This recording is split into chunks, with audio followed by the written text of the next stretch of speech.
সোমবার রাত 12:30 নাগাদ রাষ্ট্রীয় পরিবহন সংস্থার চেয়ারম্যানকে ফোন করে প্রাণনাশের হুমকি দেয় অজ্ঞাত পরিচয় এক ব্যক্তি। মঙ্গলবার বিষয়টি নিয়ে কোচবিহার এসপি অফিসে এসে এসপির সাথে দেখা করলেন পার্থ প্রতিম রায়। তিনি জানান, শুধু এসপির সাথে নয়, তিনি কোচবিহার কোতোয়ালি থানাতেও একটি লিখিত অভিযোগ দায়ের করেছে ওই ব্যক্তির বিরুদ্ধে। এসপি যাবার সময় পার্থ প্রতিম রায়ের সাথে উপস্থিত ছিলেন কোচবিহার পৌরসভার পৌরপতি রবীন্দ্রনাথ ঘোষ। এসপি অফিস থেকে বের হয়ে কি জানাচ্ছেন পার্থ প্রতিম রায়, শুনে নেওয়া যাক।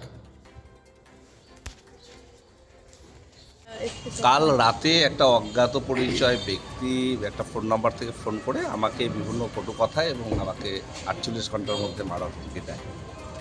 আমি বেশ গুরুত্ব আরোপ করিনি, কিন্তু কয়েকজনের নাম তার পেছনে আছে, কয়েকজন পরিচিত মুখের নাম বলেছে। স্বভাবতই একটু বিষয়টি সিরিয়াসলি নেই এবং পুলিশের উচ্চ আধিকারিক সকলকে জানাই এবং আজকে একটা অভিযোগপত্র জমা দিই আইসি কোতোয়ালির কাছে এবং তার কপি এসপি সাহেবের সঙ্গে দিই। এসপি সাহেব কালকে রাতেই আমাকে মেসেজ করে বলেছিল যে ওরা লিগাল অ্যাকশন নেবে।